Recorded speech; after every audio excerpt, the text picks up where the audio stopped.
Hi hello నమస్తే welcome to నేటి రాత్రి. నేను మీ శివసుబ్రహ్మణ్యం. మొన్న కేటీఆర్ గారు ఖమ్మం జిల్లాకి వెళ్ళిండ్రు, అక్కడ పర్యటనకి. సో ఖమ్మంకి సంబంధించిన పెద్ద పెద్ద నాయకులందరూ కూడా మీటింగ్లో మంచిగా హాజరైనరు, అందరు మాట్లాడినరు.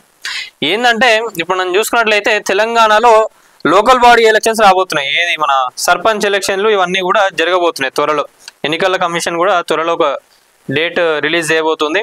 దానికి సంబంధించి కూడా అందరు ఇక నాయకులందరూ పార్టీలందరూ కూడా ఇక స్టార్ట్ చేస్తున్నారు. వాళ్ళది ఏంటిది, కార్యకర్తలందరినీ ఇప్పుడు లేపాలి. కార్యకర్తలందరూ ఎక్కడున్నా కూడా రమ్మని చెప్పాలి కదా వీళ్ళందరినీ.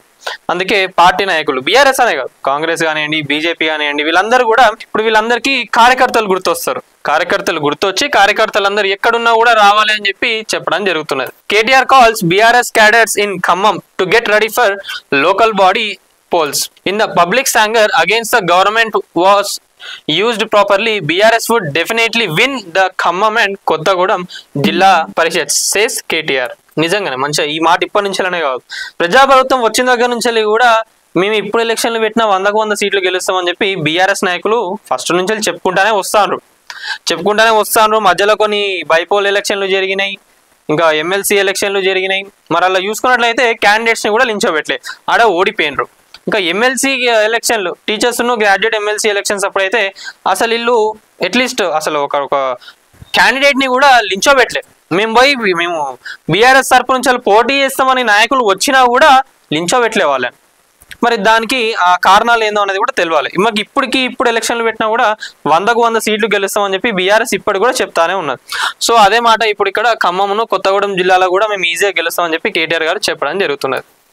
కానీ చూడాలి, మనం ఆల్మోస్ట్ చూసుకున్నట్లయితే తెలంగాణలో ఆల్మోస్ట్ ప్రజాప్రభుత్వం వచ్చి 2 years కానొస్తున్నది కాబట్టి మరి పొలిటికల్గా ఏమైనా చేంజెస్ ఉంటాయా? నిజంగా జనాలందరూ బీఆర్ఎస్ని ఆదరిస్తున్నారా? కాంగ్రెస్ పైనే ఉందా, లేదా బీజేపీ ఇంకేమైనా ముందుకు వస్తుందా? ఎందుకంటే ఇప్పుడు బీజేపీ కూడా మనం చూసుకున్నట్లయితే ప్రెసిడెంట్ని నియమించిండ్రు. మరి ఆ ఎఫెక్ట్ ఏమైనా పడుతుందా? మిగతా పార్టీలందరూ కూడా ఎట్లా ఈ సర్పంచ్ ఎలక్షన్స్ ని తీసుకుంటారు ఏందనేది కూడా చూడాలి. మరి ఇదంతా ఒక ఎత్తు అయితే ఇప్పుడు జూబ్లీ హిల్స్, అట్లనే నిన్న రాజాసింగ్ గారు గోషామహల్లో కూడా బీజేపీ నుంచి వెళ్ళి రిజైన్ చేసిండ్రు. అక్కడ ఉన్న జూబ్లీ హిల్స్ లో బై ఎలక్షన్ వస్తే ఈ రెండు పక్కకు పెట్టుకుందాం. తర్వాత బీఆర్ఎస్ నుంచి వెళ్ళి జంప్ చేసిన ఎమ్మెల్యేలు ఎవరైతే ఉన్నారో అవి కూడా ఒక 10 సీట్లు ఉన్నాయి.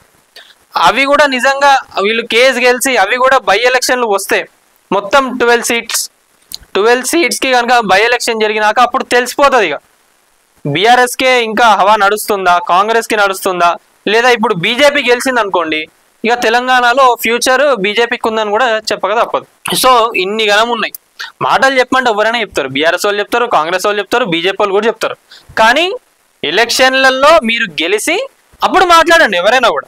BRS working president KT Ramarao has called on the party workers to get ready for the local body elections and work hard to win the elections.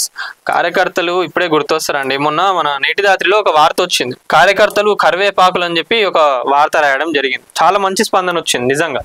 కార్యకర్తలందరినీ కూడా వీళ్ళు ఏంటంటే అవసరం ఉన్నప్పుడు వాడుకొని తర్వాత మర్చిపోతున్నారు.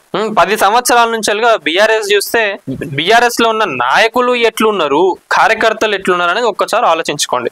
ఇప్పుడు కాంగ్రెస్ కూడా అదే తప్పు చేస్తుంది, అటే అడుగులు వేస్తుందని చెప్పి కూడా ఆ టాక్స్ వస్తున్నాయి. ఎందుకంటే గవర్నమెంట్ వచ్చినాక కొంచెం సెటరేట్ చేసుకోవడానికి కొంచెం టైం పడుతుంది. ఇంకా నాయకులే కరెక్ట్ గా ఇంప్లిమెంటేషన్ లో కానివ్వండి దేంట్లో అయినా కూడా కరెక్ట్ గా ఫామ్ లోకి రాలేకపోతున్నారు.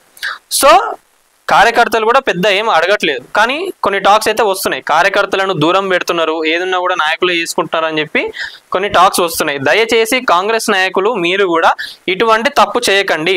కార్యకర్తలు లేనిది ఈ రోజు నాయకులు ఎవరు కూడా లేరు.